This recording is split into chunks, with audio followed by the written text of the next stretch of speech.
Brussel vandaag. We zijn dichtbij de Jonction. De Jonction is hier naast mij. Waarom zijn we hier vandaag? Bijna een lange samenwerking met de stad van Brussel en onze collega's van de NBS hebben we opnieuw een project hier onder de Jonction die al lang verwacht is door de stad en ik ga het jullie presenteren.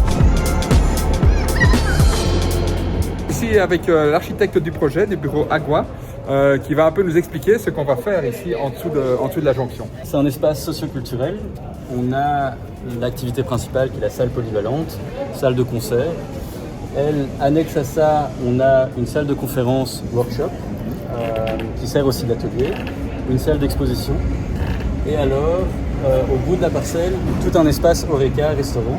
On a un peu l'impression quand on voit ça que en fait, c'est un espace, un bel espace, mais avec beaucoup de contraintes. Et vous avez fait de cette contrainte des forces en fait quelque part pour créer un univers assez particulier. C'est nécessaire. Mais oui, c'est énormément de contraintes structurellement d'abord, enfin techniques. Et puis il y a un espèce de puzzle. Comment est-ce que les choses se mettent les unes par rapport aux autres. Et là, c'est là qu'on est assez fiers en fait, c'est que dans le puzzle, ça marche assez bien. Ben voilà, on se réjouit de se retrouver pour l'inauguration dans quelques années. Alors, c'est Patrice Couchard, notre collègue, le patron des gares de la SNCB. Alors Patrice, ici un projet qui colle parfaitement votre stratégie d'activation des quartiers autour de gare et des gares. Tout à fait, c'est un quartier en plus assez compliqué parce que la jonction évidemment coupe le quartier en deux morceaux.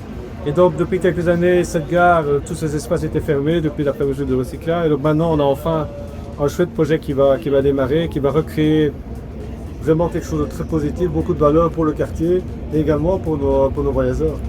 Alors avec un gros enjeu de sécurité, puisque ici vous avez des centaines de trains de la SNCB qui passent ici tous les jours, il n'est pas question évidemment qu'il y ait une interférence avec ces trains.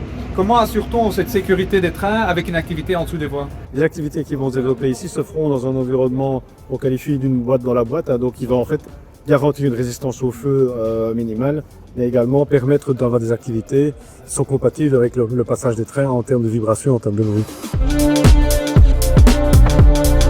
Ici avec le bourgmestre de Bruxelles, un bourgmestre particulièrement heureux. Après des années un peu dans l'expectative ici, nous avons enfin un projet ici en dessous de la jonction à Bruxelles-Chapelle. On sait qu'on essaye de récupérer aussi le train dans la ville. D'abord par rapport au fait qu'on a plus de 44 gares dans cette ville de Bruxelles, dans cette région. Dire aux gens, tiens, utilisez le train. Mais c'est vrai que la jonction elle a souvent été vue comme une contrainte. Et en fait, quand on l'active, notamment parce qu'il y a en dessous de la jonction, on voit qu'en fait, on peut redonner une vie à du quartier. Et donc, grâce à la collaboration de la SNCB et d'Infrabel et de la ville de Bruxelles, on remet le train dans la ville et la culture dans la ville. Écoutez, on se réjouit de vous retrouver pour une inauguration dans voilà, quelques temps. Avec un grand concert. N'oubliez pas. On se réjouit. Merci.